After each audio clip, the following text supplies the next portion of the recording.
Адатта кеч киргенде организмде менин активдүүлүгү төмөндөп, жүрөктүн кагышы жайлап, кан басым азайып, дем алуу басаңдайт. Уйкусуздукка кабылган адамда бул процесс тескерисинче иштейт. Уйкусуздук акылга, денеге, жалпы ден соолукка сиз элестете албай турган жолдор менен зыян келтирет. Ден соолукту чыңдоо үчүн бекем уйку маанилүү. Мына ушул себептүү уйкусуздук темасына адис менен биргеликте кененирээк токтолдук. Уйкусуздук бул өзү латын тилинен алынган сөз. Ин деген бул жок дегенди түшүндүрөт да, сом деген бул уйку. Полный айтылышы, жөндөлүшү бул инсомния деп коет. Инсомния бул уйкунун жоктугу, гипосомния уйкунун качышы.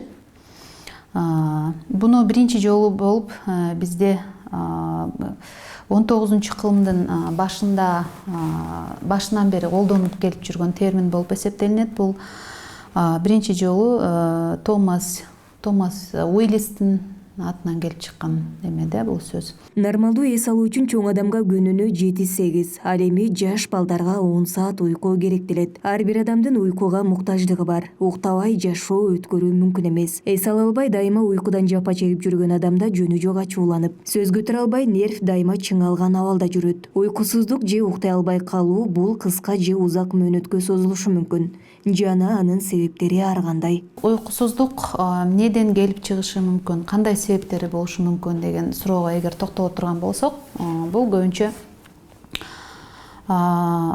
стресс, тынчсыздануу, башка оорулардын эсебинен келип чыгышы мүмкүн. Дары дармектердин побочный жагы, зыяндуу жактарынан келип чыгышы мүмкүн, кээ бир дары дармектердинчи. Ошондой эле ошол дары дармектердин дозасын көбүрөөк ичип алса, ошондой тоже уйкусуздукка алып келет. Ал мезгилде, конечно, дозасын өзгөртөбүз, азайтабыз же көбөйтөбүз. Анан ошол медицинский терминдер менен карай турган болсок, анда көбүнчө бул баш ооруларынын эсебинен келип чыгат да, уйкусуздук. Окумуштуулар 2 күн уйкудан калган адамдар маалымат кабыл алуудан артта калып, аң сезимдүү ойлонуусу, көңүл буруусу начарлап, жашоого болгон сезимталдыгын, кубанычын жоготорун далилдешкен. Жалпысынан уйкусуздуктун 2 түрү бар. Ал негизги жана баштапкы деп аталат. Мындай кырдаалда алгач негизги дартты дарылоо керек дейт дарыгер. Уйкусуздуктун өзү 2 түрү бар деп жана жогоруда айтпадымбы? Биринчиси бул баштапкы, экинчиси бул экинчилик деп коет да, вторичный.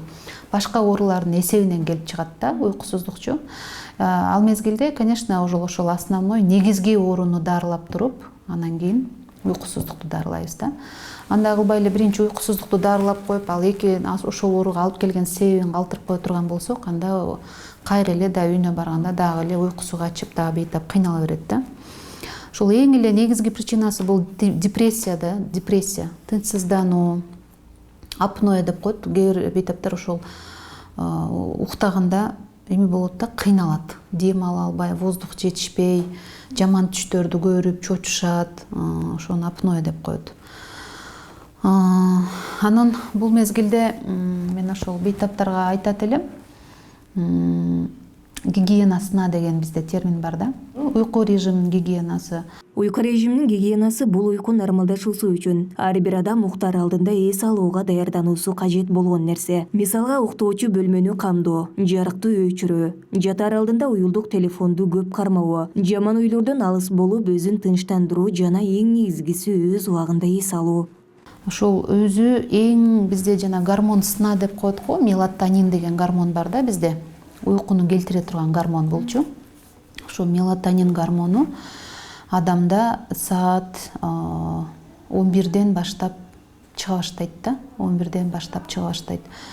Кээ бир бейтаптар ошол мисалы 11-ден кийин да уктабай телефон кармап же башка иштер менен алек болуп жүрө беришет го.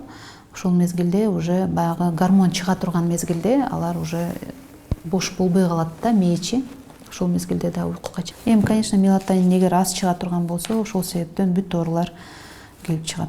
Уйкусуздукту дарылоодо алгач уйку гигиенасына көңүл бурулат. Эгер андай кырдаалдада уйкусуздук орун ала турган болсо, анда мындай жагдайга алып келип жаткан дартты аныктап дарылоо керек. Күнүмдүк турмушта уйкусуздукту жагымсыз нерсе катары кабыл алабыз, бирок олуттуу деп эсептебейбиз. Бул туура эмес мамиле. Себеби мындай кыла берүүдө уйкусуздук өнөкөткө айланат да, анын негизинде бир канча оорулар келип чыгат. Айнура Мышрап кызы, Самат Сайдамат уулу, Ар Отан көрсөтүүсү.